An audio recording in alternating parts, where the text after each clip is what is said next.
करती है हमारी वाइफ ने क्यों भी ऐसे आदि का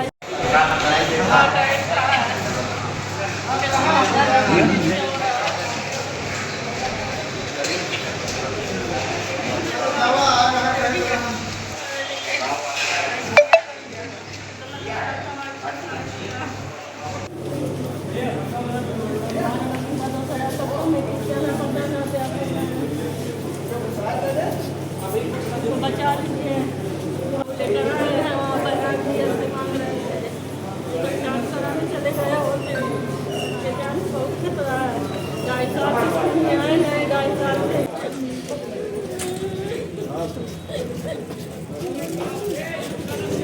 अरे वही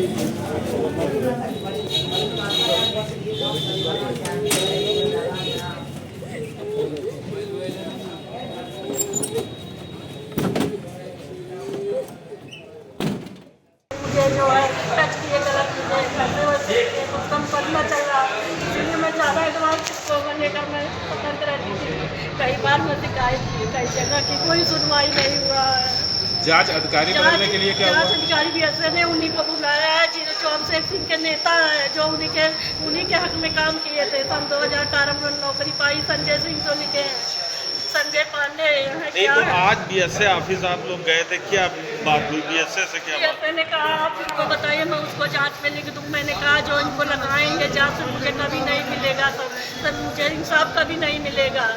इनके अभिषेक सिंह से कोई दूर हो उससे लगवाइए कोई लेडीज से लगवाइए। ऐसी क्या बात हुई कि बीएसए साहब के सामने इनको अटैक आ गया?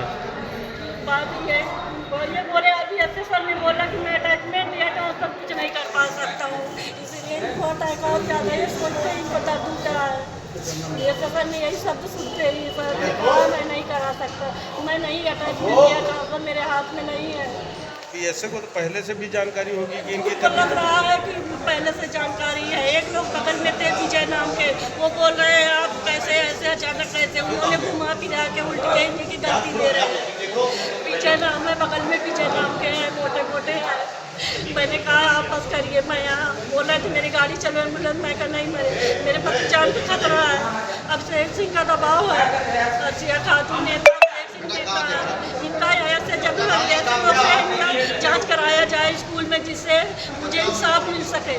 मुझे जो संजय जी का लगाए हैं संजय पांडे का उनसे इंसाफ नहीं मिलेगा कभी नहीं मिलेगा मुझे।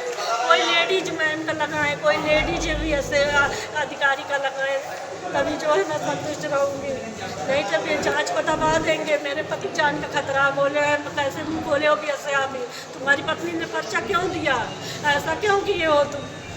दबाव बनता जा रहा है स्कूल में बोल रहे हैं जहर मिला देंगे बच्चों को दिखा देंगे तुम सस्पेंड हो जाओगे। तुम्हारे हम लोग ने एमआई से घर बनवाए बोलते हैं तुम्हारी एमआई बंद करा देंगे। इसी चक्कर में 3 साल बीत गया कभी मुँह नहीं खोले इन्होंने। एमडीएम को लेकर कोई बात हुई थी?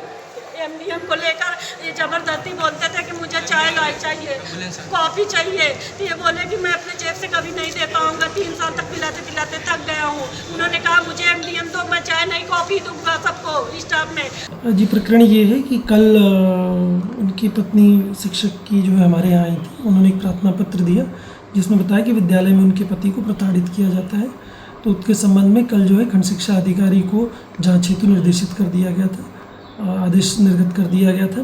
फिर आज सुबह पति पत्नी दोनों लोग कार्यालय आए और अवगत कराए कि उनके स्थान पे किसी अन्य को जांच अधिकारी नामित किया जाए और हमारा जो है उन्होंने कहा कि उस विद्यालय से स्थानांतरण कर दिया है। तो मेरे द्वारा अवगत कराया गया कि स्थानांतरण जो है मेरी परिधि में नहीं है और जाँच के लिए एक 3 सदस्यीय समिति जो है वो तत्काल ही जो है वो बना दी गई है प्रकरण की जांच और उसी के दौरान जो है उनके द्वारा शिक्षक के द्वारा अवगत कराया गया कि उन्हें उल्टी मालूम हो रही है। तो मेरे द्वारा कहा गया कि आप बाहर जाके उसको कर लें और जैसे ही वो बाहर गए उसके बाद फिर वो चेयर पे बैठे और चेयर पे बैठ के थोड़ी देर लेट गए। तो तब तक मैडम जो है वो उनकी आवाज़ आई हम लोग भी गए और तुरंत ही जो है गाड़ी के लिए व्यवस्था करने लगे और उनको जिला अस्पताल भिजवाया गया। सर उनकी पत्नी का यही भी आरोप है कि बीएसए साहब की गाड़ी कैंपस में खड़ी थी और रिक्शे से भिजवाया गया तो ये तो विभागीय वो है। नहीं एक्चुअल में ऐसा नहीं है उस समय जो तत्समय जो हमारी गाड़ी थी उसको ड्राइवर नहीं थे वहाँ पे।